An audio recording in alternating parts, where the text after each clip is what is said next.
All right, welcome back in. McElroy and Cubelic in the morning. Appreciate you guys being with us. Long conversation on Alabama this morning. We'll get Chris Lowe's thoughts on that here in just a moment. Also, his thoughts on Tennessee and where their quarterback situation may be going. Looks like it's taken an interesting turn here over the next couple of days. We'll get his thoughts on that, maybe where it could go. The weather seems to be changing over the last couple of days as well. It's one of those weird times where it's going to be chilly in the morning. It's going to be warm in the afternoon. If your home is drafty, you get those uneven temperatures. If you have the high heating bills, well, you need to call my friends at Noble Eagle Insulation today. 205-490-2933, 205-490-2933. Fast response times. They can get to you quickly because they have multiple crews that are ready to go. They emphasize reliability, service, and protecting what matters. That's you, your home, your family. They've helped us with the spot around our kitchen. We were worried about the pipes maybe freezing when it really cooled off. They came in, sprayed one area, took care of it. No issues since. They can do the same for you. Whether it's your entire basement, your entire attic, or it's one spot in the home, Noble Eagle Insulation can help. Reliable company that's Birmingham-based, veteran-owned. They want to help you today. Call 205-490-2933. In business since 2013, established and trusted, or go to nobleinsulation.com to see what they can do for you. All right, Chris Lowe of On3 joining us now on the Higginbotham Hotline. I brought you in to talk about the Tennessee quarterback situation, Joey Aguilar, but we've had a long conversation about Alabama today. I'm just interested from you because you've been very close to that program the last couple of years, and you've seen now it change and what it's become. What standing, what footing is the Alabama football program on? And I realize this is a bit of a complicated question, and one reason I ask it is because I think it's going to be different for a lot of different people, Chris. Where are they in the landscape of college football, 1,000-foot view for you right now? Well, I think year 3 is probably the year we know best, that I'm probably better positioned. We're all better positioned to answer that question, because I think everybody would admit that year 2, after Kevin's first year there, they had to go to the playoff. I think that was absolutely the expectation, that they needed to get to the playoff last year. Well, they did. They won a game in the playoff. Got beat badly by the national champion. So now here we are in year 3. What's the next logical step? And to me, it's to make a run in the playoff. Now, as I look at their team and I look at what they did in the portal, they're going to have a first-time starter at quarterback. I think it's going to be hard for Alabama to make a bigger jump than that, to maybe exceed what they did last year. And I think the other thing you look at is what he's done to his staff. He's really, in a lot of ways, overhauled his staff. And I think when you look at Alabama's ability to run the football, which, if you want to talk about defense and throwing the ball down the field, all those things, I hate to keep bringing up Nick Saban, but when they were at their best, and it's not just Alabama, this. When anybody's at their best in this game, you've got to be able to run the football. And they couldn't run it at all last year. I think that's the thing that I look at to answer your question, how much better are they? Now, he's done some things. He brought in some guys on the staff. I think they're trying to improve that. We'll see if they're better. But I think that, if you ask me, what is one thing they've got to do better this year to be the kind of team that's more consistent, because I know that's what Alabama fans want to see, is more consistency out of this program, is they've got to be more physical. They've got to commit to running the football and be better at running the football. Chris Lowe joining us on the Higginbotham Hotline, talking not just to Alabama, but also college football and specifically Tennessee's quarterback situation, which we'll get to in just a moment. Here's why I think this is complicated, Chris, and not just for Alabama. You take any team that had a good, really good season last year. Like, how many do you look at right now and say you have the utmost confidence that they're going to be better than they were a year ago? And I think that's why this has become almost impossible with where we are with roster movement and the coaching cycle. Mm-hmm. I can't look at Indiana and say they're definitively going to be better. Miami, Ole Miss, Oregon, Ohio State, Georgia, Texas A&M, Texas Tech. I don't look at any of those teams and say, yes, 100% better than last year. By the way, Texas was the number 1 team in the nation going into last year. So they, by most standards, were a letdown this year. If you look at what they were viewed at going into last season, I just think it's almost impossible because of where we are to say, yeah, you had a good year and you're definitively going to be better going into next year. Yeah, I mean, the landscape's changed. I mean, you know that, and it will continue to change. Is the portal and NIL, and you talk about letdown. Go look at the top 7 in the country last year Oh, yeah. to start We've the done season, it. Cole? We did it. Clemson, Penn State. You mentioned Texas. I mean, some of those teams were not just average football teams; they were bad football teams. Coaches getting fired. I think you're going to see more of that, and it's just harder to predict. I think that's what you're saying. Hey, this team, how will this team be this year based on what they last year, based on who they brought in, who they lost, coaching staff. Look at all. Have you been surprised? Let me ask you the question.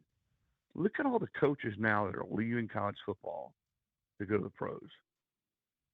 Yeah. You're seeing it every day. There's somebody else leaving. You had a head coach this morning at Northern Illinois, Hammock, leaving to go to the NFL. I think that's a lot of that is guys, like, you know what, where we are right now and everything you got to do, and you got to play the NIL game, this and that. I'm going to go coach college, pro football and have to deal with some of this stuff. I think that's part of it. But I think we're going to see more of that, and I think you're going to see more head coaches deciding to do that. College football isn't easy right now, and I think the guys that adapt and evolve and understand how to press the right buttons with kids who are making $3 and $4 million, because that's not going to change. So if you're a coach, you better get on board and figure out how to deal with kids now, how to handle them, how to coach them, how to continue to motivate them. To me, that's the biggest difference now in the sport is can you as a coach, I don't care if you're a head coach or a position coach, can you figure out a way to get through these kids and coach them in such a way with them making the kind of cash they are that you still can sort of bring together a team and get the best out of kids? It's tough this day and age. One thing that's been tough for Josh Heupel the last couple of years is his cyclical quarterback room. And he's potentially in that situation again, probably not one that a lot of coaches envy, where you may have a legitimate starter returning and a guy that you can count on, a guy that did good things for you. You may not. You reported yesterday that Joey Aguilar is going to go to the NFL Combine because he doesn't know what he's going to be next year. A guy trying to make a roster in the NFL or a guy on the Tennessee roster trying to go make over $1 million again, as his lawsuit stated last week in court. Where is this situation right now for Josh Heupel? Well, I know the Aguilar camp wants to have an answer this week. And Josh Heupel would like to have an answer this week, Cole, because they need to start, they start spring ball here in a few weeks. And your team needs to know, you need to know, how are you planning? Are you going to have a first-time starter, which they would if Aguilar doesn't win, or are you bringing him back? Can you build on what he did last year? He's also got the injury. He had the benign tumor in his throwing arm that they had to go in and take out surgically. So he's probably going to be limited in spring ball anyway. But more than that, you just need to know who your quarterback's going to be, and how to plan. I don't know what kind of news he's going to get. There's different opinions. The judge last week in the hearing was pretty hard on both sides and asked some pretty pointed questions to both sides. We'll see. I think when you have a quote unquote home field advantage now in some of these court cases, which everyone's trying to move these cases to state court, and I get it, whether you agree with it or not, you think that home field advantage more times than not is going to prove beneficial. We'll see if it does this time. Tennessee is a much better football team if he's back, if Aguilar's back. Now, I'm not saying that he's the end all and they're going to get in the playoffs as he's back, but if Tennessee, with some of the other things they have to face, with some of the key people they lost, has to start over with a first-time starter, a guy who's never played a meaningful snap at quarterback next year against Cole, what is a much harder schedule. Tennessee faces a much more difficult schedule next year than they did this past year. That's going to be a tough mountain to climb. And so I think it's important for Tennessee that they do get him back, because he's at least going to be a guy who's played a lot of football. And for the most part last year, he made some critical mistakes, but for the most part last year, Aguilar played about as well as they hoped he would. Where would you put the odds right now if you had to sort of handicap this? And I get it. It's in people's hands that, we saw a courtroom essentially full of fans 2 weeks ago. So we don't really know what the mindset's going to be or the motivation is going to be. But if you had to sort of give your best assumption of how this Joey Aguilar situation ends, what would you say? Yeah, well, I've talked to some people that know a whole lot more about this than me, attorneys that watch that hearing, and they both, or the two I talked to, both said that it was a tough read. They felt maybe a little bit worse. Is when I say worse, for his chances coming out of that hearing than it going in. But they also both said, listen, we've been in hearings like this and cases like this where we thought maybe it didn't go quite as well as we wanted it to, walking out of the courtroom, and then we won, and vice versa. So I think it's right there somewhere in the middle, and I don't think anybody really knows, Cole. I think it's the judge, to his credit, said he would take his time, he'd make a decision. He understands a lot of people are watching this decision. It could have, as you know, ramifications across the sport. There'll be a lot of copycat cases. Certainly, if Joey Aguilar wins, and I don't think he wants to be seen as merely a guy that's an orange and white pom pom waving judge who says go balls, yeah, you can play again.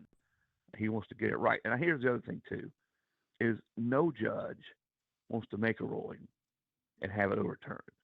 So I think he's going to do his due diligence to try to get this one right. So I guess we'll find out, man. It's a I don't know, it's a tie game, man. In the last 2 minutes, and Yeah. teams drive it inside the 40. We'll see. One thing that complicates this further, Chris, and it goes back to something that's been present in college football for a long time, is none of these cases seem to truly be like the others. They're all Right. individually based. But do you think that any of these rulings that we have seen, be it Trinidad, Bediaco, do they have any say or do they help these judges lean any direction from what you've seen or heard from anybody else talking about it? I don't think these cases do, and you're right. I'm glad you mentioned that because this is not apples to apples. Trinidad's was a medical hardship waiver deal. He argued that, hey, I should have gotten, a year and a half when I was at Fair State. I didn't play, and that shouldn't count against me. And so he got that was basically his waiver. Joey doesn't have a medical hardship waiver.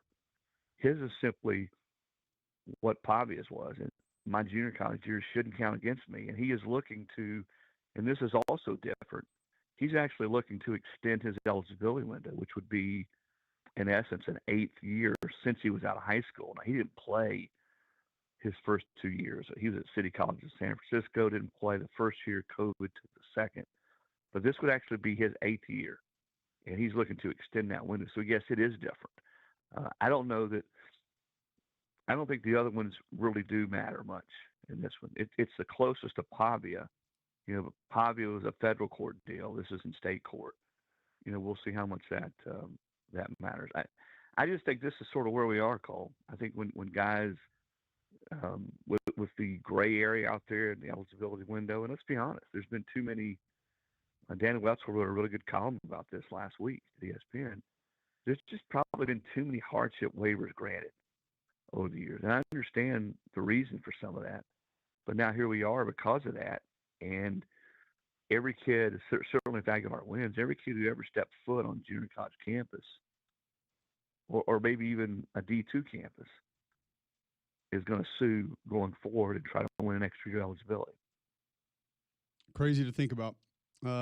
We appreciate the time, Chris. And as interesting, you just mentioned guys leaving for the NFL. Some breaking news coming from your outlet right now that Northern Illinois head coach Thomas Hammock is going to leave for an administrative offensive role with the Seahawks. So leaving a sitting head coach position to go take an administrative spot in the NFL. Strange times, and I think we're going to see more of that. Maybe not to that extreme, Cole, but I think you're going to see more of a flood of guys coaching in the college ranks going to the NFL. I think that this is not something that's just going to automatically stop. Yep. All right, Chris, we appreciate the time as always. Great stuff. Look forward to catching up soon. You bet, buddy. Take care. All right, we'll give you further reaction to that one because there are other reasons. I know that's not a name brand, a bigger brand that a lot of people sort of look at and say, oh, that's so meaningful with who's going to be in the playoffs or whatever. But when you're talking about guys that you love seeing coach college kids, he is one of those guys. We'll discuss it more next right here on Jocks.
All right, welcome back in. McElroy and Cubelic in the morning.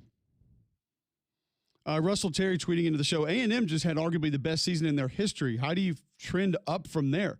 Winning a natty? If not, they'll be a failure, right? Going back to our conversations on trends in certain college teams, are you trending up? Are you trending down? And if that's only based on the prior year and where you will be the next year, that is a very difficult ask of anyone. Expert analyst, fan, passer buyer of college football. It's very hard to pinpoint where an entire program is trending right now. And it feels like we've narrowed that window down of, well, we don't really care if you have a 3-year trend heading up. Like, we're not playing the long game anymore. Are you trending up right this very second? You might get a 3-game trend, maybe.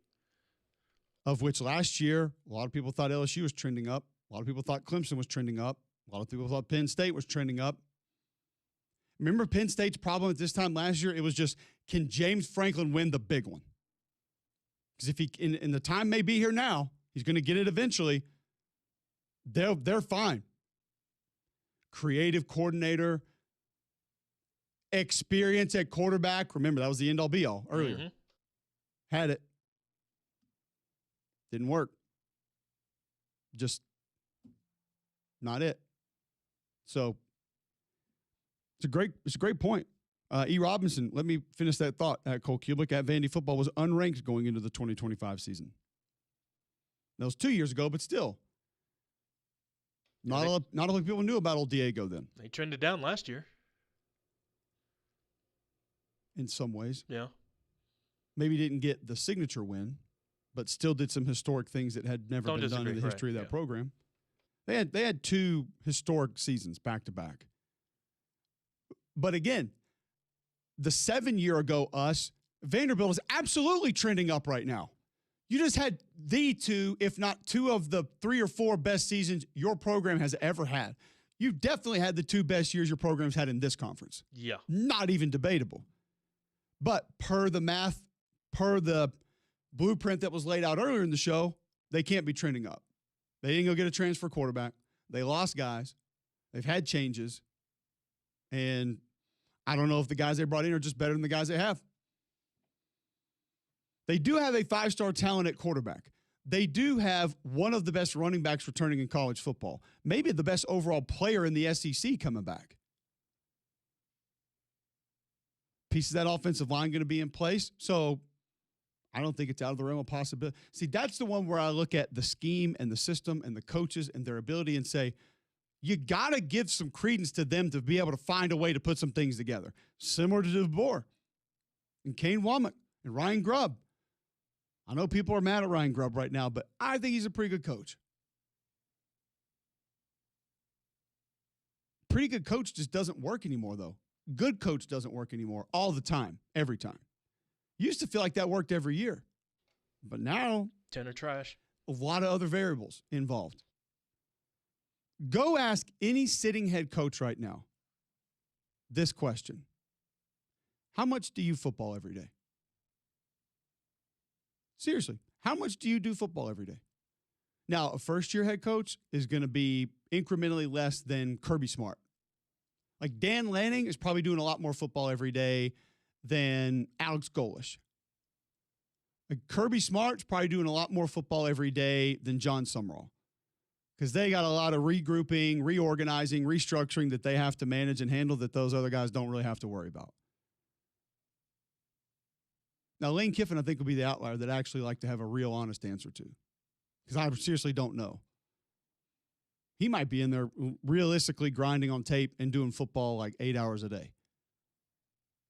Because I feel like he's more of like a texter recruiter, FaceTime recruiter, like anytime anything goes recruiter, just like we'll figure it out.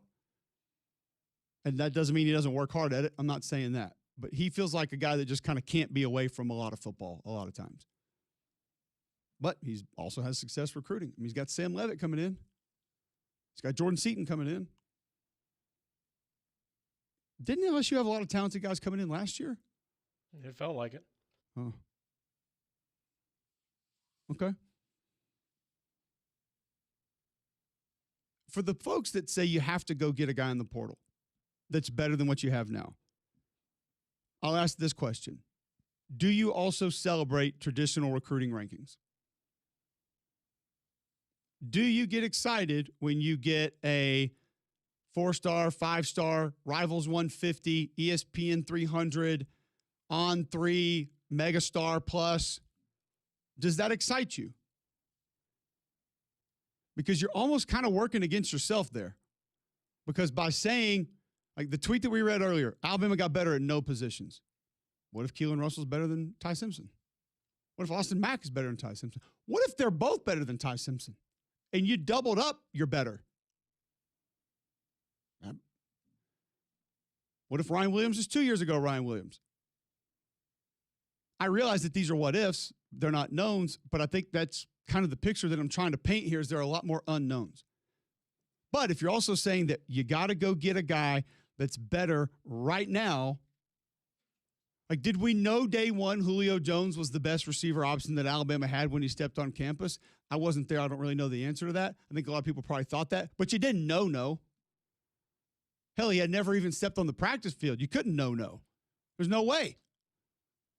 Who's this Bear Jones kid? He ended up helping. But I don't know if he was the best offensive lineman on campus the day he stepped foot there.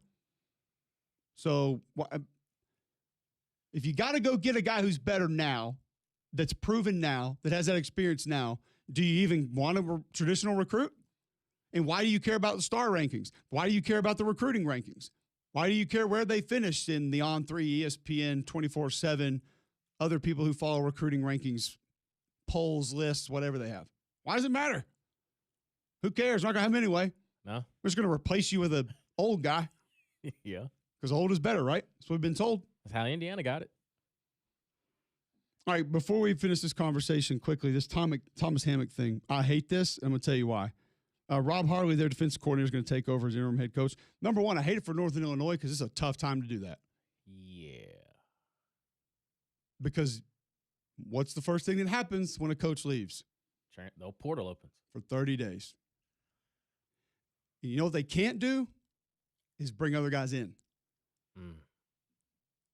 So right now, any fringe player that could better his situation, be it location, financial, playing time, agent lying to them, 7-on-7 coach lying to them, they don't even have to realistically be better. They can just think it's better.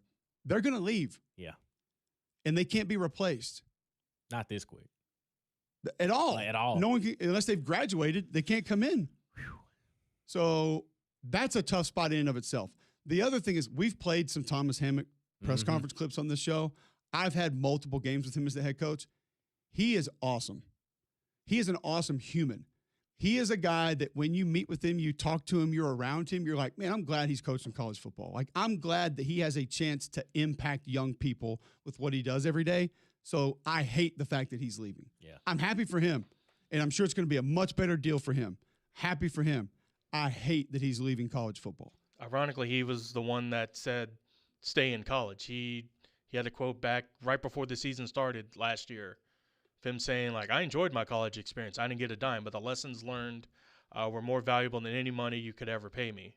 Don't lose focus on the long term. Get your degree and learn valuable lessons that are going to help you in the long term of your life. Yep. That's something that those players need to hear. And I think he also was not just saying stay in college, but maybe give where you are a shot first. Right. Don't just, I got to go somewhere else now. So Yeah. I hate seeing him leave college football because I think he was a guy who positively affected young people's lives. But, Damien, this is where we are. Yep. Like Chris Lowe just said, this is going to happen. Remember, this started happening like 3 years ago. And there was a wave, and it kind of stopped. And some people said, this is like the end of it. This was just a little one-time thing. It's not. They're all, not all. 70% of them are looking to get out. Yep. And like you said, at this point, you have to model everything like the pros. And now you're having guys, like you said, like you and Greg talk about a lot. It's, oh, I see what starter money looks like, but you're not paying me that, so I'm hitting the portal. And I don't have time for the roster management day to day. If you're gone. Like it's no longer that. Like you got to be able to find the balance. And Thomas Thomas Hammock, I remember when they knocked off Notre Dame, like he was in tears. Yep. Of just how excited he talked about, just the boys that are here, the guys that are here, like we rock with them. And again, like he played at Northern Illinois, like that was his home. It's his place. That's his home.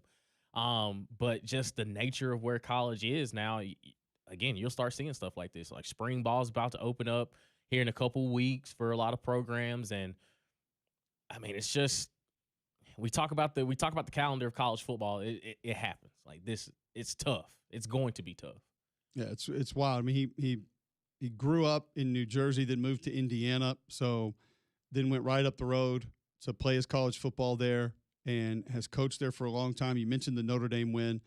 He was 35-47 overall, 2-1 in bowl games, won one MAC title in 21, also won the West Division in 21. He'd done a lot of good things there. MAC Coach of the Year in 21, and it's just I hate seeing him go, because I think he's got wins against Georgia Tech. He's got that win against Notre Dame. He's got some big wins, some of the bigger wins in school history. Some might say the Notre Dame win, the biggest win in school history. He's got a 9-win season, an 8-win season, a 7-win season, things that you don't see a lot of MAC teams do. Right. Specifically where they were when he took over and kind of where he got them. So awful for them. I hate it for him. I hate it for college football, but it's one of those things that we talk about in college football all the time. I don't like it, but I understand it. Yep. I get it. Never gonna think it's great for the game, but that's where we are, and we kind of understand it. Most of these guys are looking to move on. Now, the ones making $13, $14 million a year, they're probably not. That are established, Kirby probably ain't dying to get to the NFL. Dan Lanning probably not dying to get to the NFL. Lane not dying to get to the NFL now with what he's getting paid and what he has at his disposal. So it's tough, man. It's just another blow to college football. But here's what we'll do when we come back. What should you be excited about with Alabama next year? What should we be looking at as potential net positives? Because there's a dark picture painted with the quote we heard earlier in the show. Can we reverse that? 800-239-9569. Text in 205-834-9450. We'll try to have that conversation next on Jocks.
Welcome back in. McElroy and Cubelic in the morning. 8:34, Wednesday, February 18th, right here on Jocks.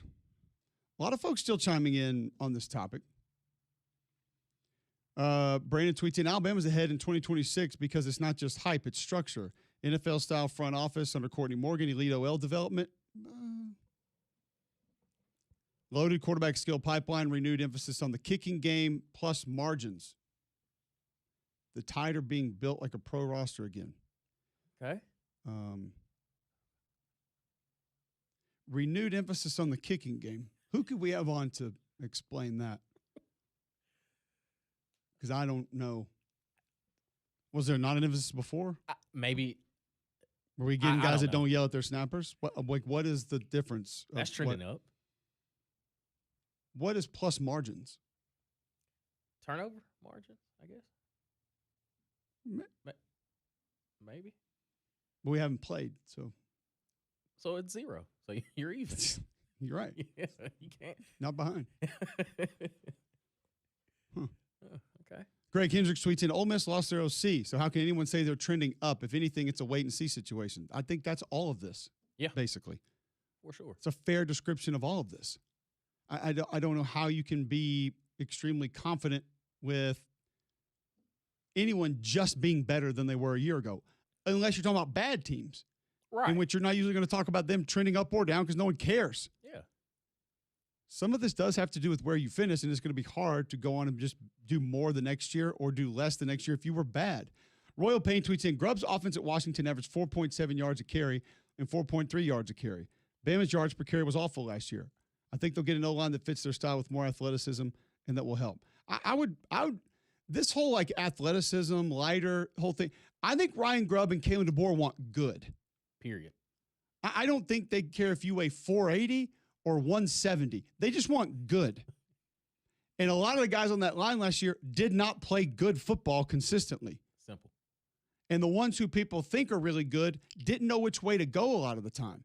So you can't have him in the game because you can't have the liability. Now, do I think a couple of the guys, I think the center they got from Cal Poly has a chance to be pretty good. He looks like a pretty good player from what I've seen. If you think I'm going to automatically say he's better than Parker Brailsford, you bumped your head like this morning. I'm not going to say that. It's not happening. Not going to happen. I think Michael Carroll has the ability to be great. He had some letdowns last year. Most freshman tackles do. Mm-hmm.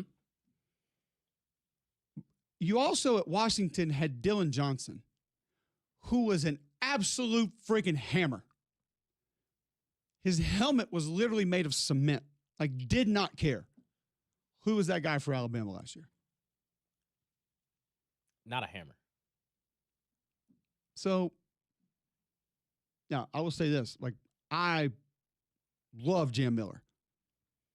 But he kind of is not that guy. I think he would try to be that guy and actually got him in trouble. Mm-hmm. I mean, fractured his shoulder into his lung. True. I'm not questioning his toughness at all. He's not necessarily built like that to be that. Right. I think sometimes he was maybe asked to or tried to be that. And then you brought in a bigger body back who didn't give you some of the other stuff. Mm-hmm. So no run game. I don't know when we're going to just accept this. Lack of a run game is collective. There are very few times that you have an elite running back and your offensive line's just bad. Like, let's go. Here's a great example of this. The Harsin year with Tank Bigsby. Mm-hmm. Offensive line, meh. Not elite, not great. Tank Bigsby could have been elite. I mean, he's shown some flashes in the NFL that he 100%. Big time. But he also wasn't a natural zone scheme runner. Mm-hmm. So he would take the ball and sprint at times when you needed to allow a little bit of patience. Now, as time went on, he got a little bit better with it, and it kind of started to come along. But you had an elite back. Mm-hmm. But they didn't have success running the football just because the O-line was bad. Sometimes, if you don't have the balance inside your offense to counter defenses playing to your run, mm-hmm. like not even Herschel and Bo ran past all 12 defenders on every play. So sometimes the numbers game works against you. Sometimes your running back has the ability to go hit the B gap where the play is designed to go. And because color shows up just a little bit early, decide to go backside A gap, and that's not where it's supposed to be. And therefore, your run game doesn't work. Correct. It is collective. Run game is literal art. It is. It has to work together. That includes offensive line, tight ends. Sometimes, Damian, it includes receivers blocking. Yes, sir. Very few times, but yeah, we're there. It can include the quarterback either being a run threat himself to hold defenders in place, knowing which way to go with the ball. That's always key. So quarterback's got to get you in the right run a lot of times, even though Greg and I are more fans of some call it and run it. Occasionally. Sometimes run it into a crummy look just to show like we will run the play. Mm-hmm. It's there. It's in our playbook. We have it. The back has to see things correctly, has to hit things correct. Sometimes running back, make us right, please. Please. That's what you're back there for. It's one of the things that I loved most about Dylan Sampson when he was at Tennessee. He made his teammates right all the time. And it wasn't that just he was super elite, make everybody miss, but by God, when there was a pulling guard in front of him, he was going to ride that sucker's rear end until the very last second and then make the cut. And even if it wasn't a devastating block, it allowed for the block to be successful and effective. All of these things play into it. Patience. All of it. You got to have it. This mindset of Ryan Grubb can't call plays, therefore we can't run the ball. I mean, I feel like Roman and I showed this on Monday nights last year time and time and time again of this is why it's not working. Look at this B gap wide open. The A gap is there, yet running back deciding to go backside, running back deciding to go outside. There are a lot of different things at play, a lot of different things. We promised you we would go into some of the things that maybe you should be excited about in this Alabama offense or defense coming up this year that maybe could allow them to be better than some analysts believe. But one thing that you're not going to be excited about is the flu. And I can tell you it is everywhere right now. Make your home healthier with Trane's Clean Effects Home Air Cleaner. Removes up to 99.9% of airborne particles, including those that cause virus. 100 times more effective than standard air filters. 8 times more effective than HEPA room filters. Find a dealer near you at Trane.com. It's hard to stop a Trane. Why might Alabama be decent this year? Why might they not completely fall off the face of the earth? We discuss it next on Jocks.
All right, so we'll open up the phones, continue taking your feedback. 205-834-9450. Call or text there.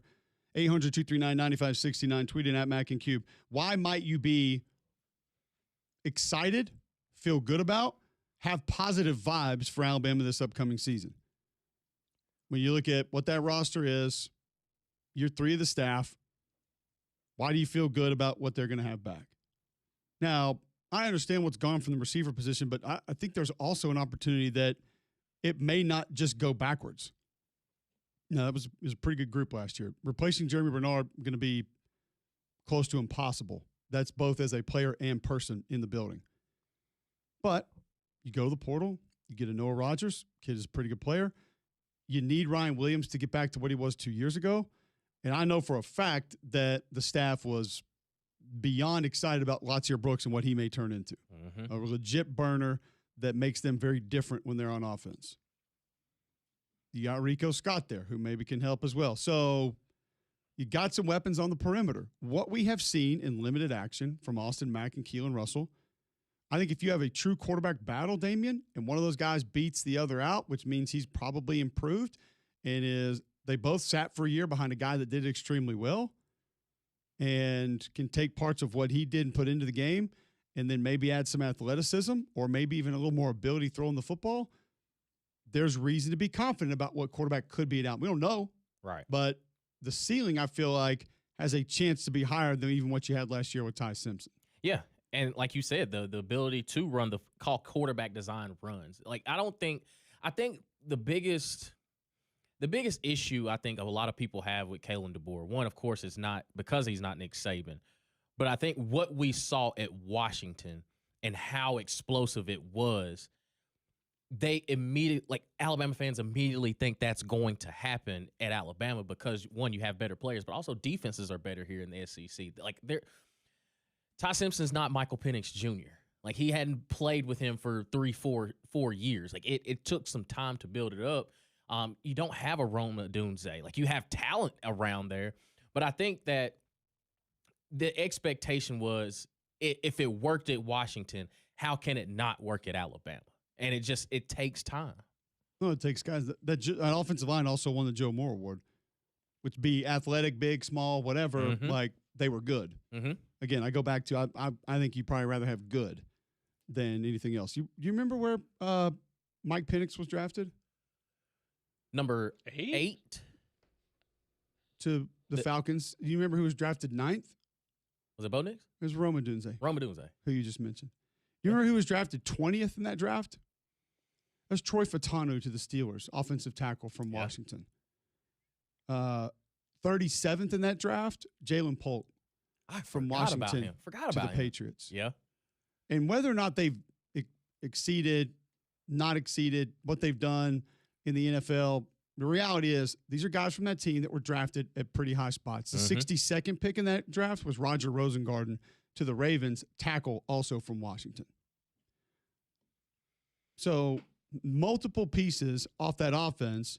Jalen McMillan went 92nd overall, 3rd round to the Bucs from that Washington offense. Yep. That's a lot of people that were doing some heavy lifting that were helping your offense be great. And by the way, a couple guys who had been in the scheme, in the system with that staff for multiple years. So your defense was also pretty good. I mentioned Dylan Johnson, a position that's not going to be truly valued in the NFL, but a guy that is a college football player was really good and did some really good things. So it just takes a little while for that to come back. The offensive line has a chance to improve. I think maybe a little bit of fresh air from a new coaching perspective could help them out a little bit. Rayson Delgatti, I like coming in. Caden Strayhorn, I like coming in. You have a couple of maybe projects that you've been working through, trying to develop there that have been in your system, in your scheme. Maybe it ends up being better. That to me is a wait and see. The one area I would be concerned about is tight end. I don't think they'll be as good at tight end with no Josh Cuevas as they were a year ago. He was really good and did a lot of really good things. Running back, I'd probably say maybe a little bit of wait and see also. You may have a freshman come in and be a guy that can get you 15, 20 carries a game that can be a dynamo. He's recruiting rankings are that way, but we don't know. Again, part of why we're having this conversation, we just don't know. Defensively, You feel better or worse about where they are going into this year as opposed to last year? They have a lot of veterans. They have, Specifically on the back end. Right. I think the biggest question mark is probably the defensive line. I mean, Quay Russaw gone, Smith being gone.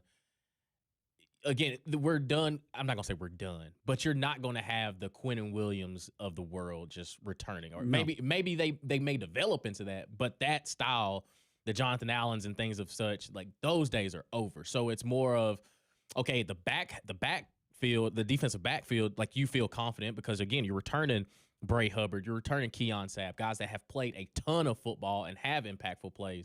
Dejon Lee, the freshman, started to come along as the season progressed. So I think that the comfortability that you have as far as they know what the expectation is, now it's who's going to be that next guy, who's going to step in that Deontay Lawson role, that's running the linebacker room, like who's going to be that next guy.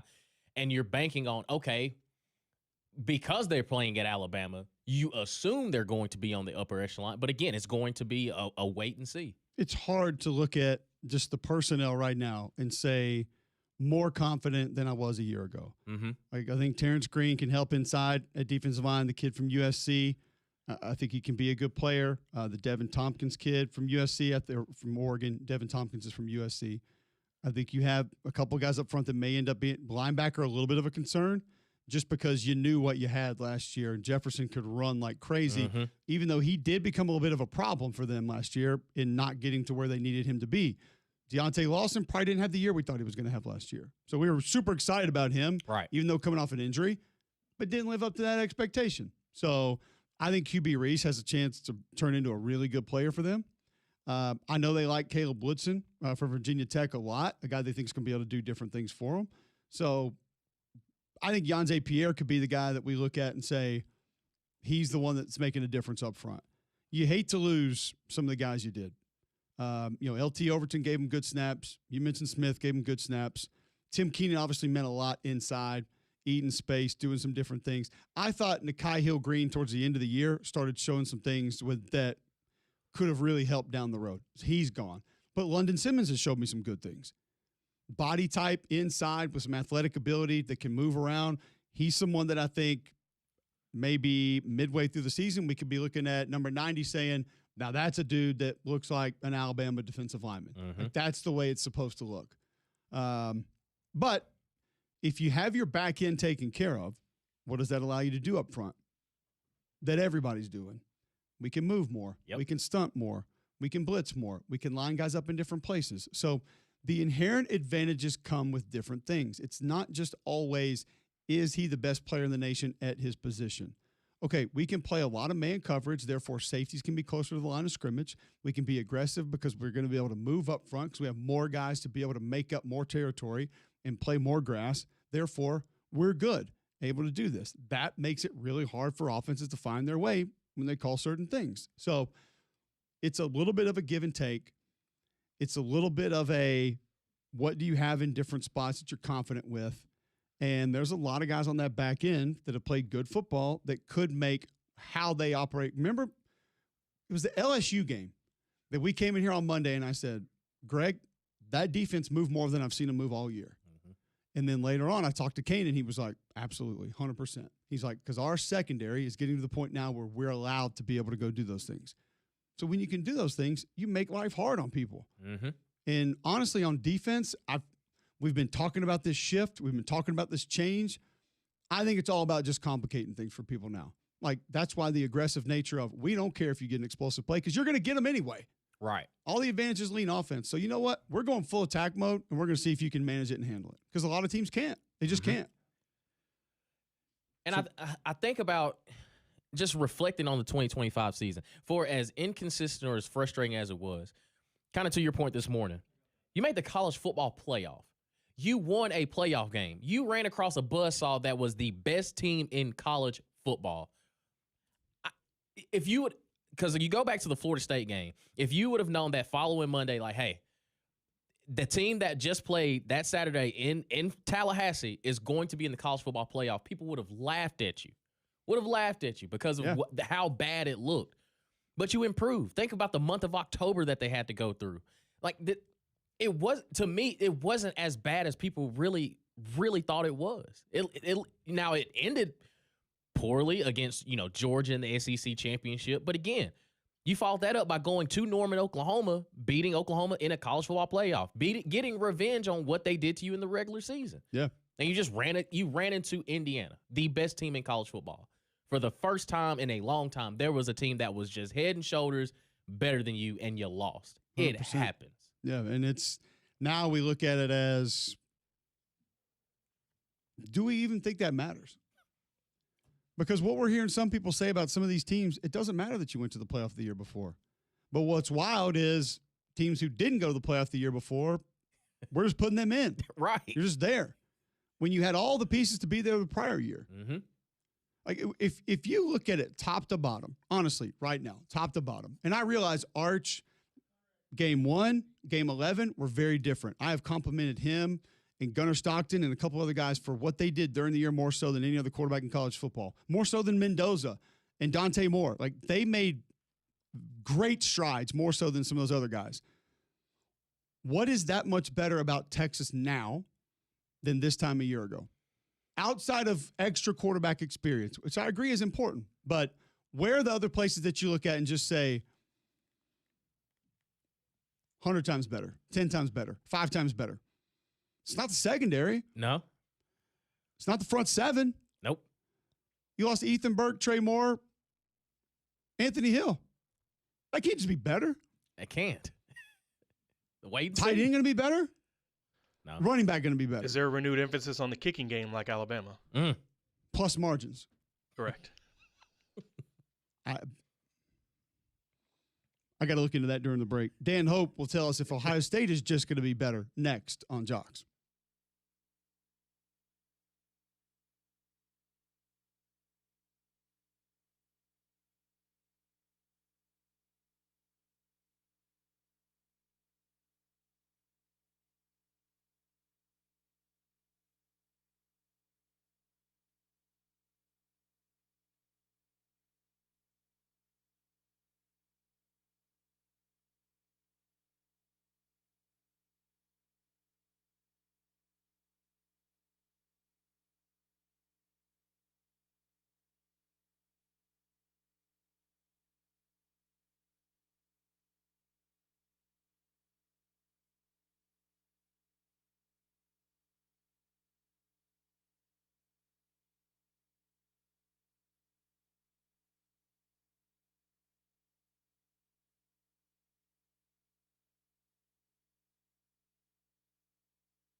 All right, welcome back. McElroy and Cubelic in the morning, 9 a.m. Hour number 3 underway, Wednesday, February 18th, right here on JocksFM.com.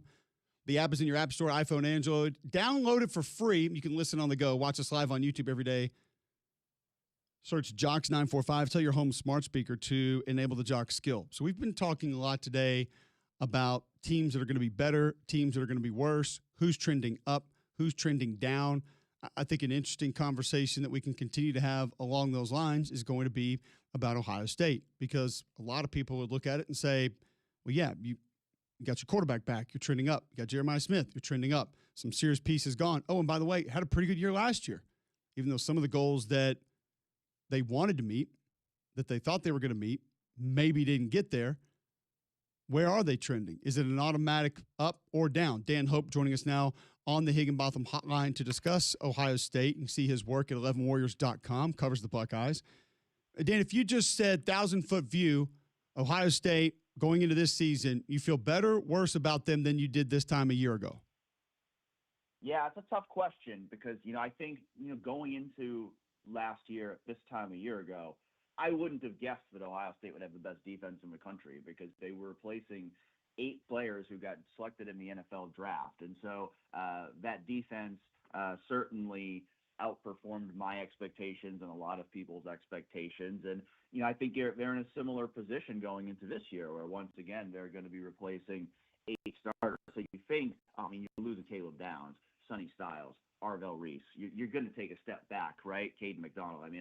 You would think that the defense is going to take a step back this season, but we did see them successfully reload on that side of the ball last year, and so we'll see if Matt Patricia can do it again. I think on the offensive side of the ball, I feel like I'm more confident because they have a quarterback now who has experience. Going into it a year ago, I thought, well, Julian Saint's talented, but I didn't really know how ready he would be to play. Now that okay, he's been a Heisman finalist, he's played, he's proven he can be one of the best quarterbacks in the country. I think that's a big confidence boost, along with the fact that you've got a lot of returning experience across the board, 8 returning starters on offense. So I think, if I was sitting here to where I was a year ago, I'm probably a little more confident in the offense and a little less confident in the defense.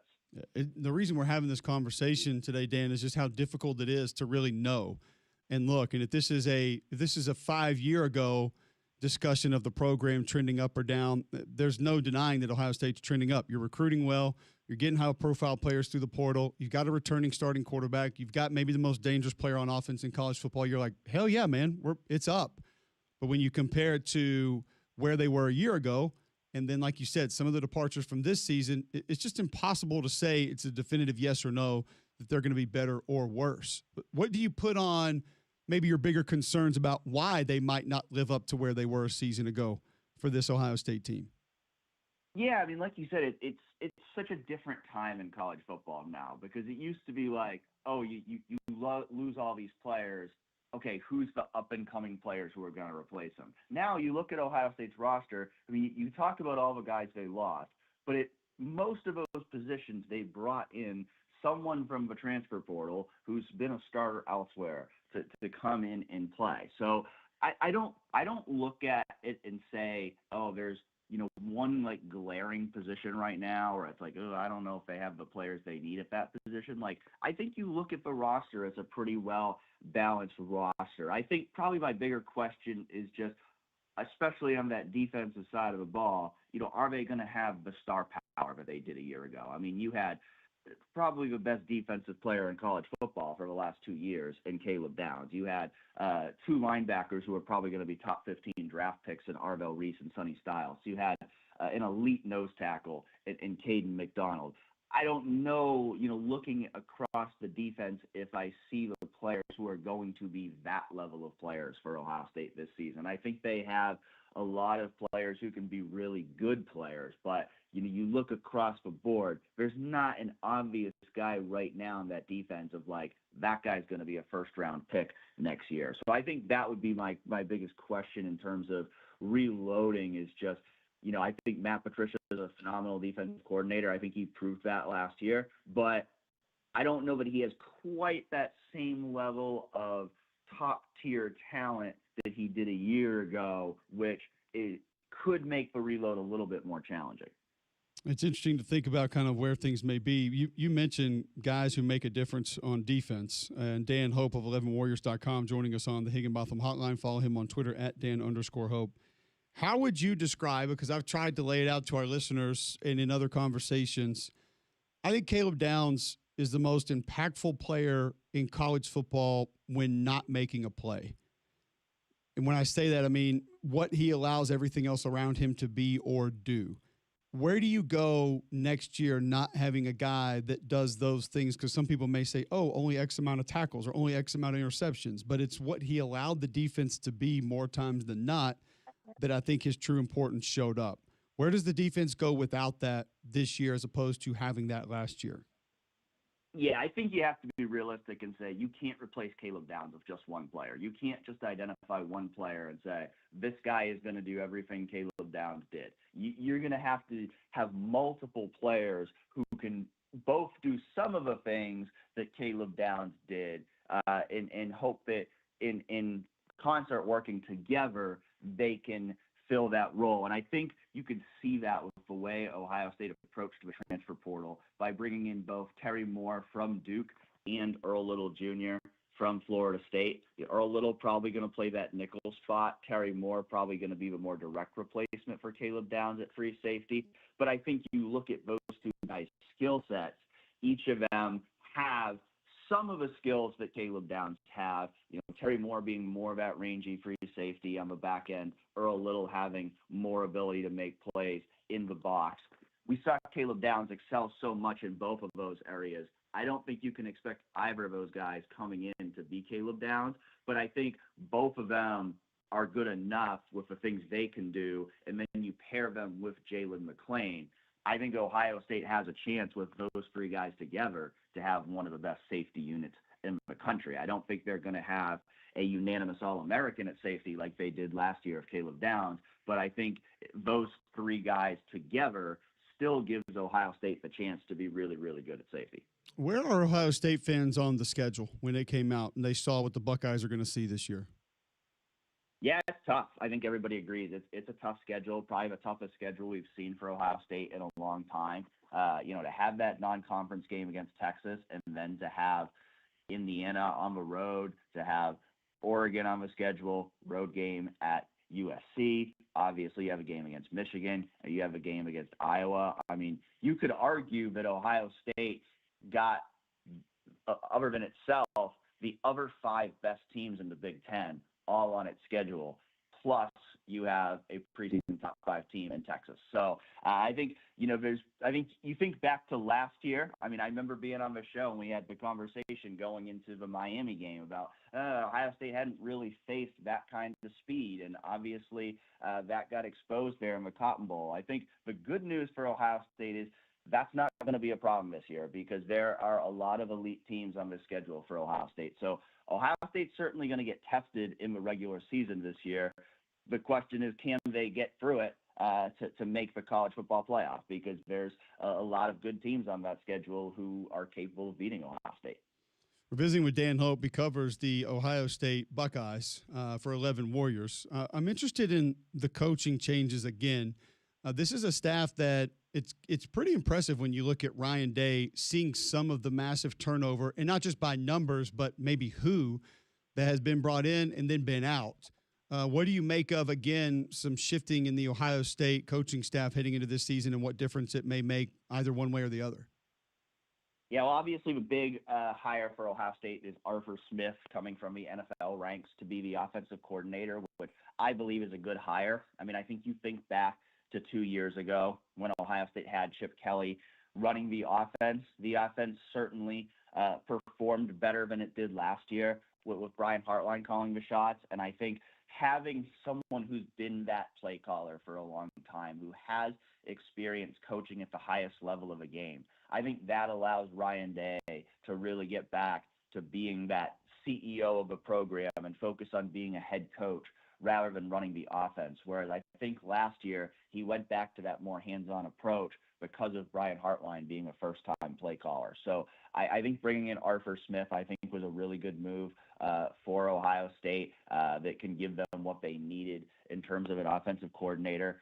We're also seeing Ohio State bring in a full-time special teams coordinator, which is something they hadn't had the last few years. And, special teams has not been a strength for Ohio State, frankly. It's been an area where Ohio State has not performed up to expectations the last few years. So I think bringing in Robbie Disher from Illinois, I think was a good move. I think, obviously the biggest question is, can Cortez Hankton at wide receivers coach live up to the standard of Brian Hartline? And I think we'd be saying that about literally anyone coming in as wide receivers coach, because Brian Hartline was the best wide receivers coach in the country for the last 9 years. What he did in terms of both recruiting and developing players was phenomenal. So Cortez Hankton certainly has big shoes to fill there at wide receivers coach.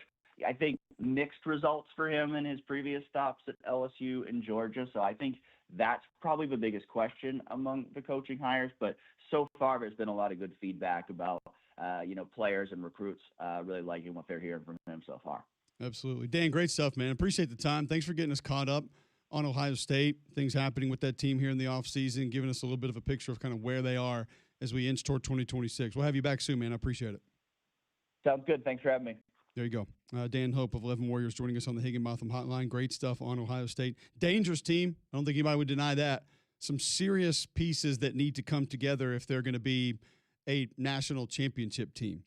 And we say that about every team. I mean, I think if you ask me right now who I had the most confidence in going and winning a national championship this upcoming season, that answer may be different than a lot of other people's. I'm interested in who it might be for the listeners, who it might be for John and Damian. Who would you look at right now and say, I would give them the most confidence votes for me personally to go win a national title in 2026? We'll have that discussion next right here on Jocks.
All right, welcome back in. McElroy and Cubelic in the morning. Appreciate you tuning in. If I asked you right now who you have the most confidence in to go win a national championship in 2026, who would that be?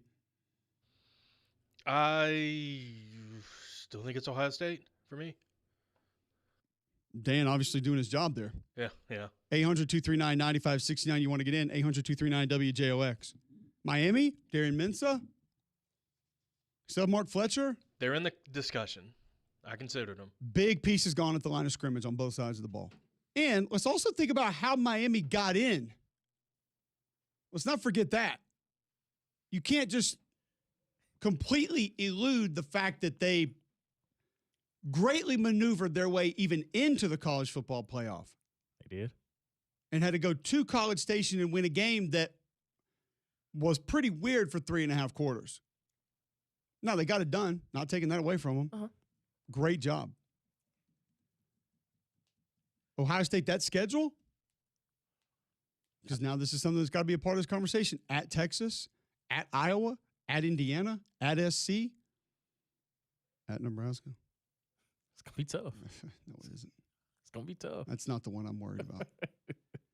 You do get Michigan at home. Uh-huh. Got to play Illinois. Indiana, Got to play October Oregon 17th. at home. Yep. October 17th. They let us know after the championship. Right after. I don't even think the game was over. Georgia? I think I might go Georgia. That's where I would go. Now, Stacey Searles moves into the office. He's not the O-line coach anymore. I don't think you're as deep at tight end. I don't think you're as plentiful with the weapons. But if Gunnar Stockton takes a quarter of the step he took from the beginning of the season to the end, and we know what he can do with his legs, how dangerous he can be, you can build some of that around him. I think Bobo really found his footing with being more multiple offensively last year, even though Georgia fans don't let you say that.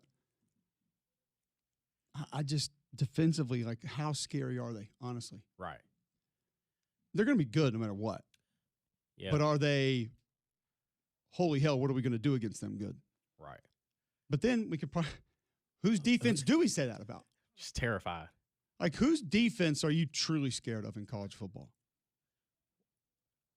Texas Tech ain't going to have the guys. And by the way, I think we laid it out for you pretty simple here. You don't have to be super scared of that one. No. Oregon, you get a really good DB from Minnesota that's going to help you out, but that doesn't change really all of it. A&M, can they be what they were last year, even up front?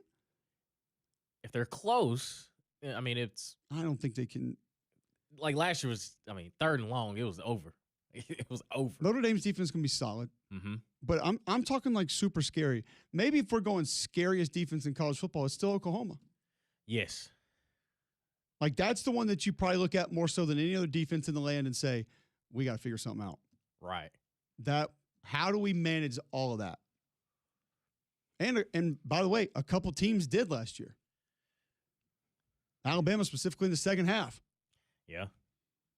So now you would also give Oklahoma credit for maybe going like 7 quarters of good football against that offense. Yeah. But did have 1.5, maybe 2 that they sort of fell off. But you're still going to have Jaden Jackson, David Stone inside, Kip Lewis off the ball. You lose a couple of edge guys now. Marvin Jones going to be gone off the edge. Grayson Halton gone off the edge. R. Mason Thomas off the edge. Owen Heineke not going to be there. So it's not going to be exactly the same, but you're also not relying on as many portal guys coming in. Some people say you can't be good unless you do that. So I don't know. I still may go Oklahoma, though. State your case if there's somebody else. I don't know who it is. Is it LSU? On paper. Okay. And part of that is just stylistically what they are. Right. So y'all tell me, who is super scary on defense? I mean, how much is Indiana returning defensively? Enough to be good. Okay. They're in the mix. John, anybody defensively come to mind for you? Not that I'd be like, okay, like I'm really, really worried about it. And even with Oklahoma, they should, but we show that they can't get God. Okay. So there's not one anymore that's right now that feels like, oh, okay, like we're in trouble because we got to face them. Anybody else? Defense that you look at and say, woo, how do we manage that? Look how big. Look how good. Look how dominant. I mean, Whittingham with a Michigan, possibly. Maybe, possibly. Could be up there. Trending up, baby. I actually think Michigan's offense is trending up more so than their defense right now. A little different than what it's been. Again, if this is a 5 years ago conversation. Yeah, they're through the moon. Their defense is just going to be good before it's coming back because that's what it was. Trying to think of anybody in the SEC. Missouri's losing a lot. Missouri's losing a ton. Yeah. Specifically up front. So I don't know if I can look at them and just say super scary on defense. Now, listen, Texas is still going to be good. Of course. Don't get it twisted. Texas is going to be good. But are they the defense that you look at going into the season and say, I Right. don't know if we can manage that? Like Dan said, Ohio State has had the best defense in the country. Mhm. But the one variable that allowed them to be the majority of that is gone. And then your top two playmakers on top of that are going to be gone. Mhm. So technically your top three playmakers are gone from that defense. And Texas Tech, same deal. A lot of moving parts that you got to replace, a lot of different guys in and out. I don't think they're going to be the same as what they were. Indiana's defense is going to be good. They're going to be really good. But I don't think we looked at Indiana's defense and called them super scary last year, even in the damn playoffs. Right. It's just they executed to a level that you couldn't deal with. Yeah. So Iowa, I don't even know what this conversation means. More offenses be more better? I mean, Maybe. Maybe. Maybe it's just where we are in college football right now, is that no defenses are truly elite. And if you play a bunch of bad offenses, you're going to look better You're than going you to look are. amazing. Yeah. You're going to look That's how amazing. you get elite. So you take that. So let's just take that and roll it into everything else that we've been saying. Having a good defense Mm-hmm. may be that much more different for you this year. You don't have to have 2020 Bama defense. Huh? You don't have to have Georgia defense from a couple of years ago to go win a national championship this year, because none of the defenses are truly going to be elite.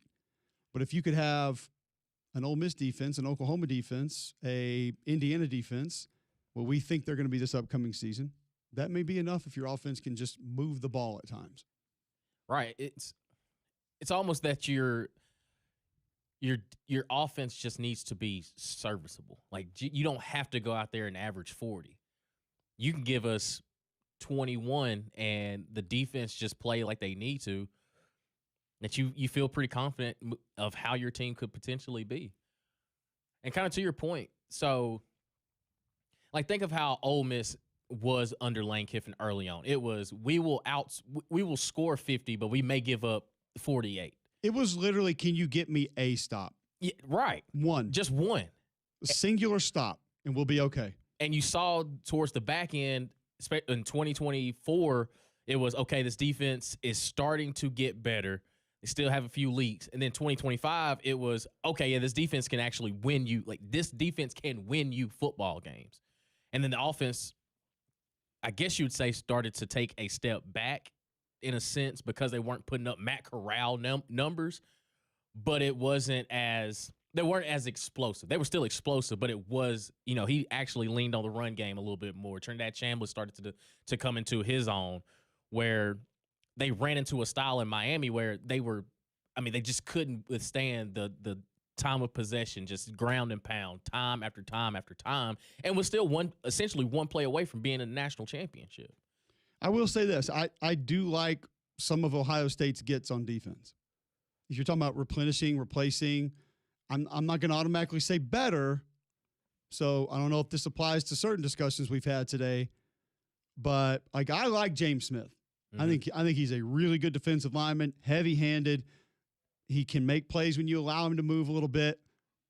You go get Earl Little Jr., who was at Alabama, then at Florida State, to help with the Caleb Downs offset.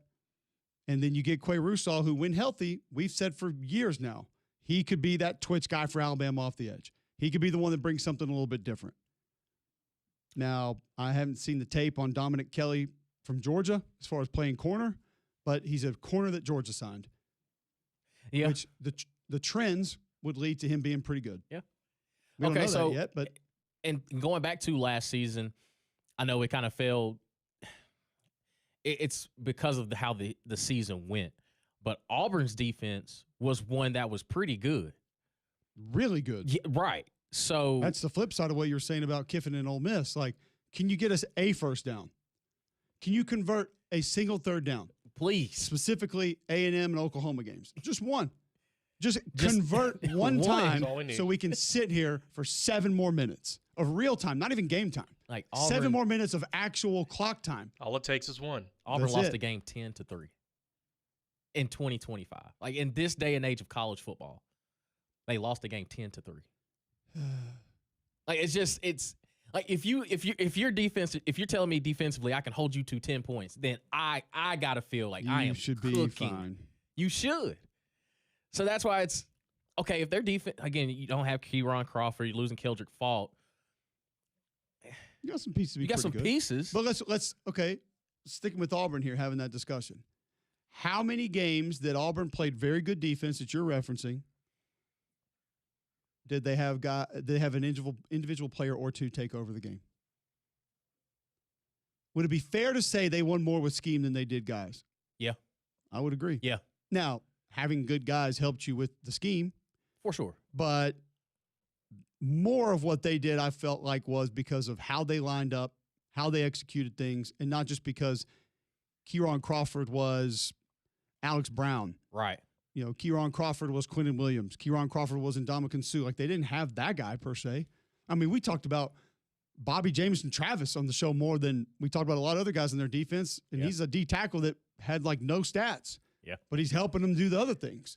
So it's a fair point to say, even without some of the guys that you had, if you can find a way to put some different things together, maybe it works out a little bit better for you. Because the offense should be capable.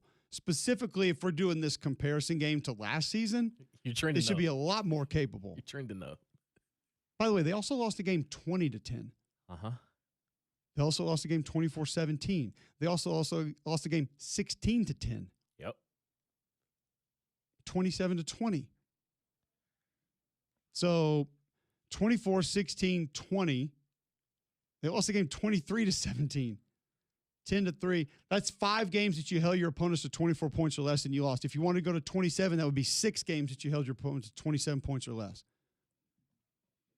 Now, you start saying 24-27, all right, that might be gray area.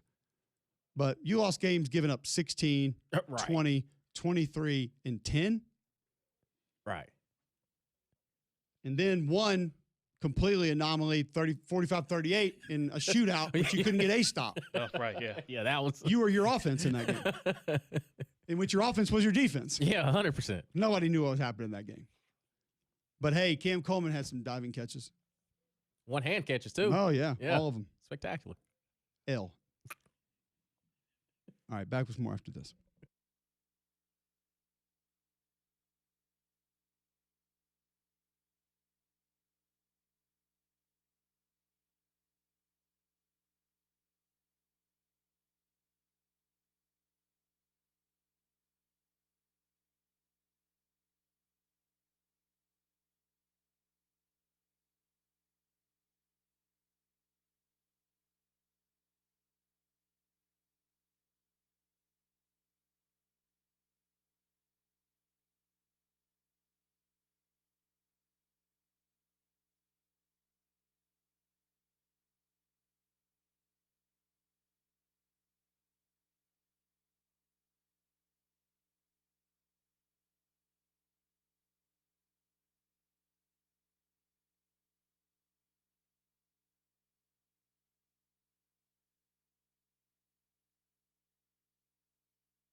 All right, welcome back in. McElroy and Cubelic in the morning, 9:32. It is Wednesday, February 18th, right here on Jocks. Appreciate you being with us. We've talked about a lot of different teams, a lot of different aspects of different teams today. We'll continue that conversation now with Billy Lucci from Texags, and we'll ask him a similar conversation as we did Dan Hope on Ohio State. We started today off with some commentary on teams that are maybe trending up or down. And Billy, I think that's a much more difficult conversation to have now than 5 or 8 years ago, because when we used to ask that question, it was your program collectively. Now it feels like we can only talk about last year to this year, and that's pretty much it. Yeah. Where do you view Texas A&M right now if you were to sort of say trending up, trending down, flat from last year heading into this year? It's a good question because, like you said, if I'm looking at the program and Mike Elko and the contract they've locked him in to, after this offseason, and the kind of the NIL state of the the health of that NIL budget and things like that, and where they stand in regards to everyone else, I would say, A&M's definitely a program rising. But for this season to last season, I think the potential of it, that's what do you have? You have, and A&M's probably a little less than some, a little more than others. Kind of, I think, middle of the pack, probably in terms of number of portal additions. You have a bunch of guys that you're speculating on. I think they have a chance to be as good as they were last year. Now, what does that mean on that schedule? Well, we don't even know, because a year ago at this time, everyone was telling me how good, how difficult it was going to be for that A&M team, to beat Auburn and Florida, and who else was LSU was going to be unbeatable with their portal additions on defense, and Nussmeier, and there were a bunch of teams that A&M played and beat that, as we look back, they weren't viewed as quality wins. But in the summertime, so it's just so hard to tell in terms of, like, what is your schedule really going to look like because of the portal. Like you said, in terms of the team on the field, I think if things go the way you hope, I think they would be a similar football team, a similar level to what they had last year. But that's not guaranteed, because there's so many, in my opinion, so many new bodies on both lines of scrimmage that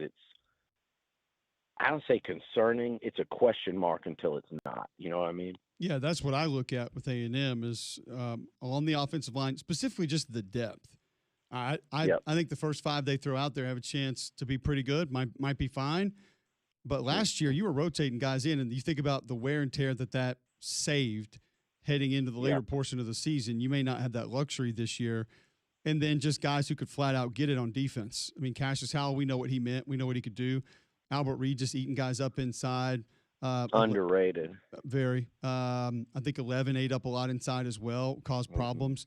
And then I'm not sure Torrin York gets just flat out the credit he deserved from what kind of football player he was, what kind of leader he was on that team last year. Those are the guys that you just don't know what you're going to get next in line, because they meant so much more than box scores.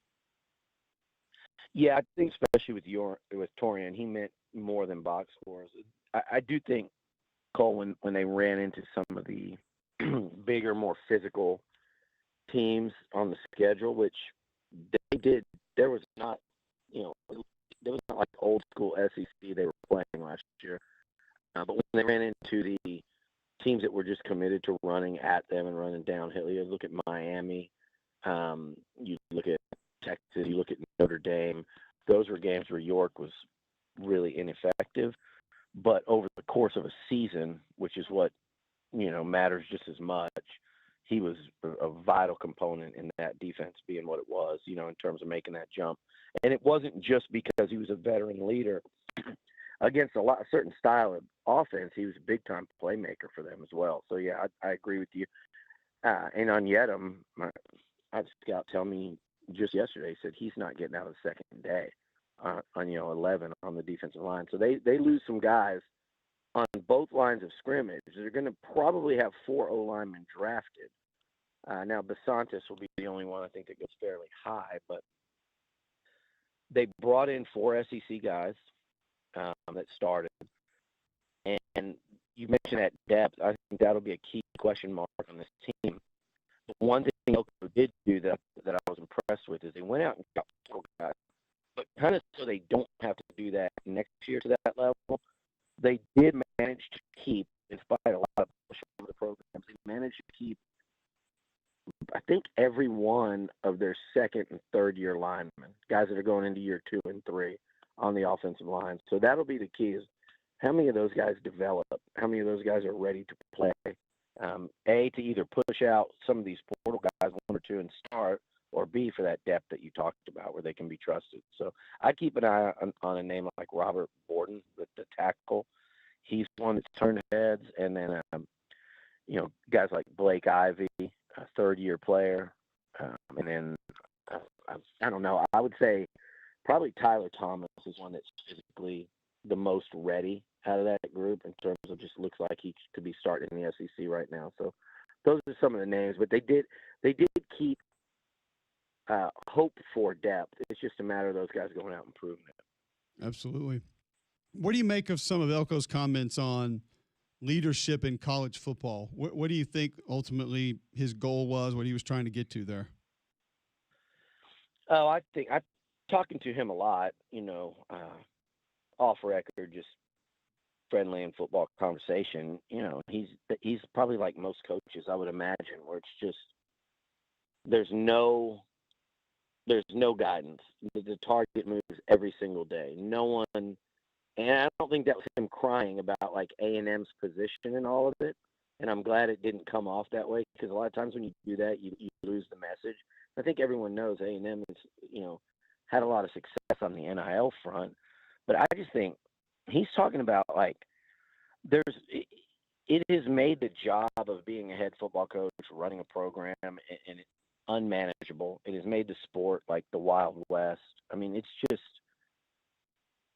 every player is getting a better offer from multiple different schools every day. The target in terms of like the rules and regulations and guidelines moves every day. What you can do, what you can't do.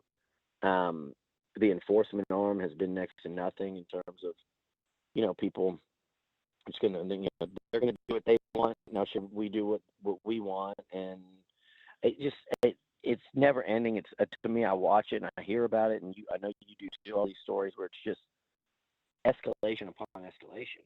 And if you just looked at, and I know every school that matters is like this, with the exception of maybe coaches that either didn't understand it or didn't embrace it, and those coaches are the ones that are sitting out this season and have been replaced.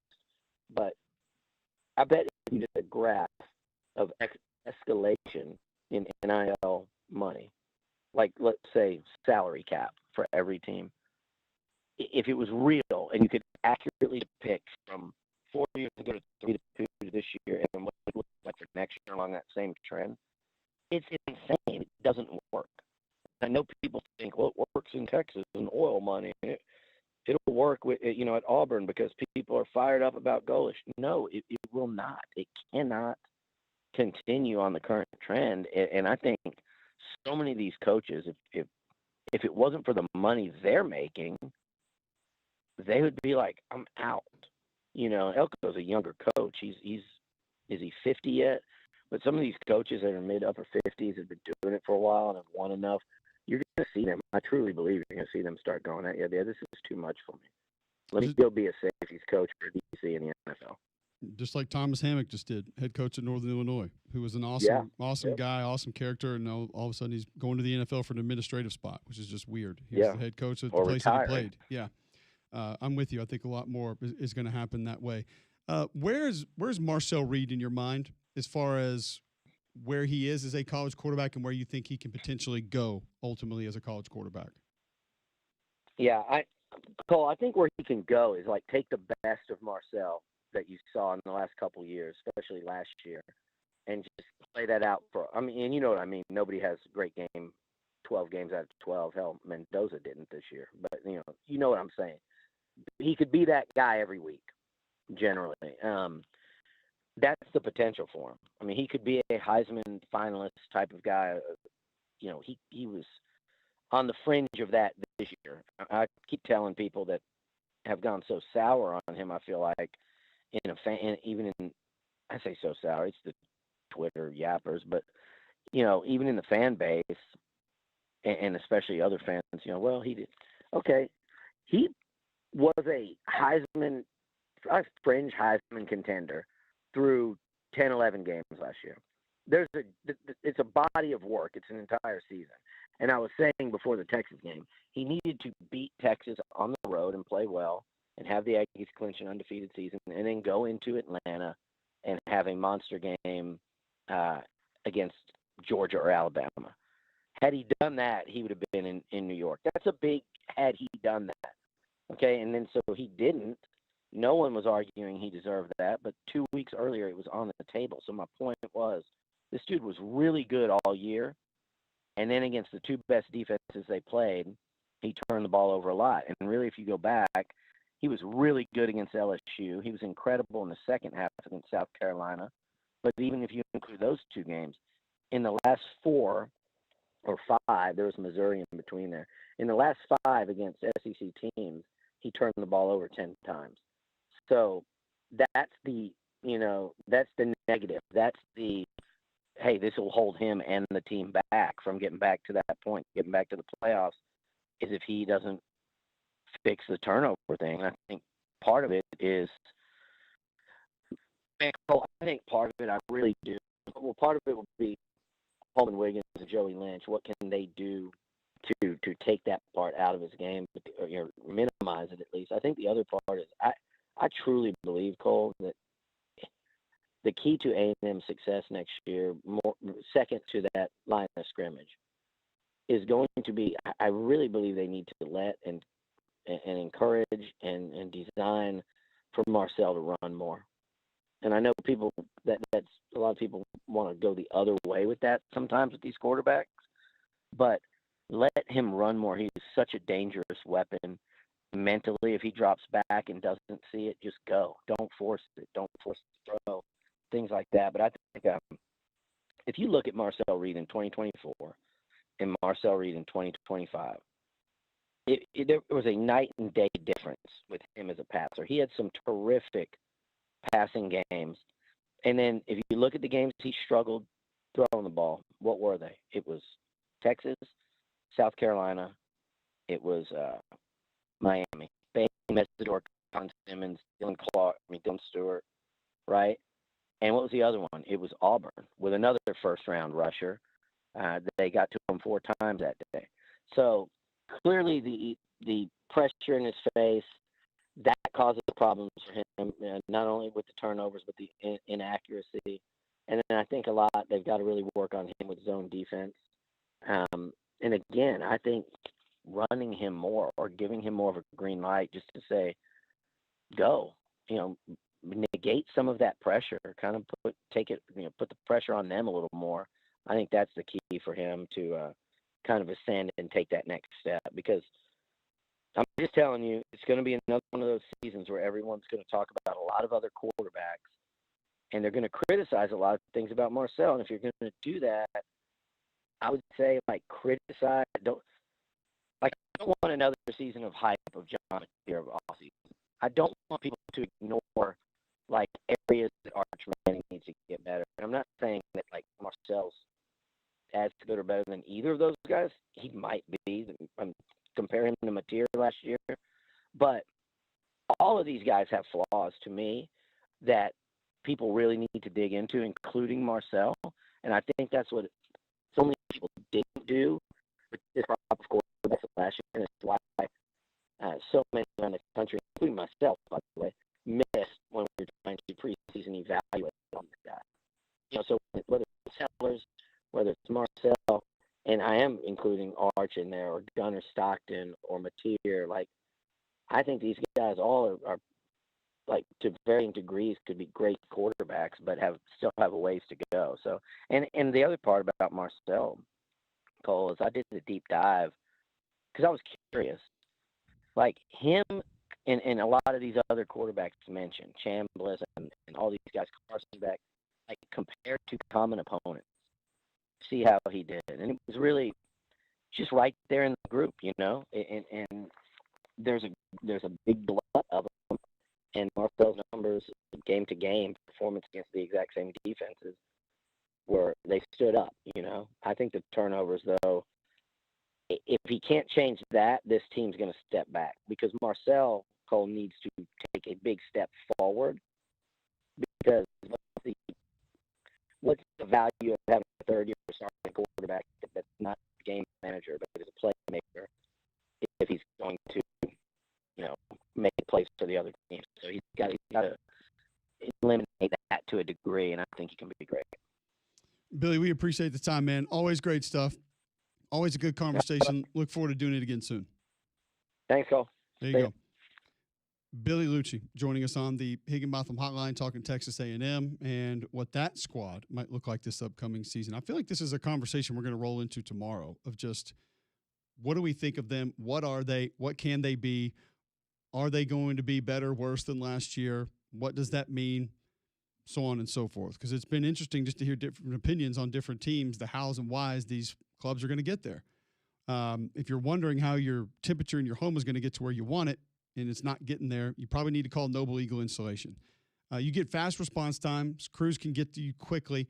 If you have those high heating bills due to poor insulation, Noble Eagle Insulation is who you need to call today. 205-490-2933. In business since 2013, they're established and trusted. Right here in Birmingham, they're based. Veteran-owned insulation company. They've helped us at our house with a couple spots that were a little bit drafty. If you have uneven temperature in your home, it feels cold, drafty, Noble Eagle Insulation can help you. It could be one small room. It could be the entire attic, entire basement. They can come spray it, get you taken care of, lower those utility bills today thanks to Noble Eagle Insulation. And I know what you may be thinking, that the cold weather could be gone. What about when it gets hot? They can take care of you there as well. Call 205-490-2933 for Noble Eagle Insulation today, 490-2933, or go to nobleinsulation.com. All right, when we come back, a lot more still to get to with this conversation around who might be better, worse than last year in college football. Next on Jocks.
9:52 Wednesday, February 18th on Jocks. The coach, Wim Sanderson, joins us at 9 a.m. tomorrow. If you miss Chris Lowe, Dan Hope, Billy Lucci today, you can get them at jocksfm.com.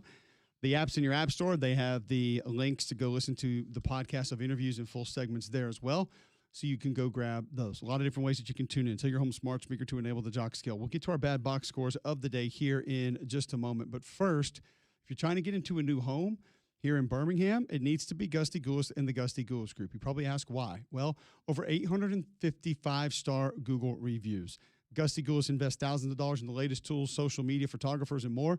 You can trust his aggressive and proven selling system. He's got what it takes to attract hundreds of qualified buyers that want your home today.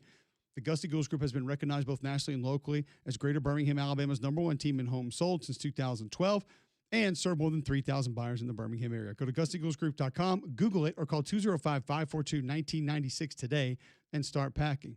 All right, bad box scores of the day. We will start in NAIA basketball.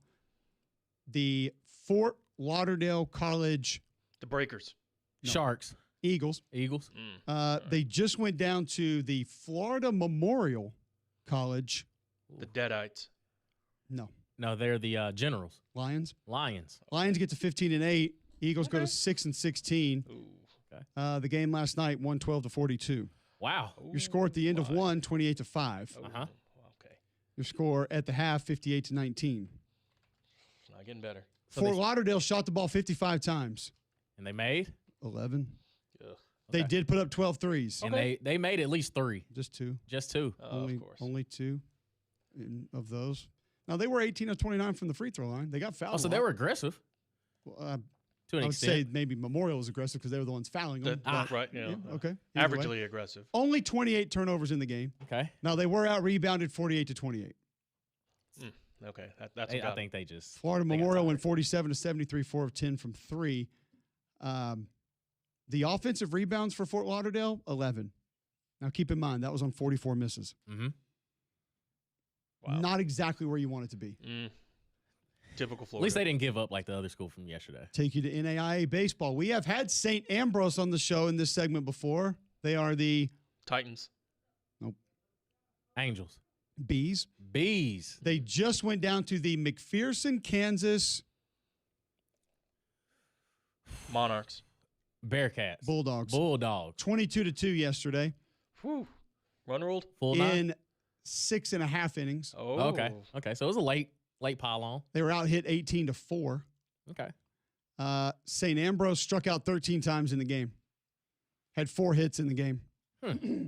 Excuse me. Only 2 home runs also for McPherson on that 22-run outing. They Small went 4-4, 9, 0, 2, and 3 by inning for the 22-2 blowout in college baseball. Pretty good day. It was that third inning that it got out of hand. Well, and the first, And the second, first. fourth, and fifth. But yeah, the third inning added a Into the little bit sixth. more to it. Yeah. St. Ambrose only struck out 2 McPherson batters. That was Jordan Fuller twice. Man, lock in, Jay. Sorry. Not meant to call him out there, Come but on, man. Jared Crimp, 3 for 4, a home run, 4 runs driven in. Cryel Taylor, 3 for 5, 5 runs driven in with a home run.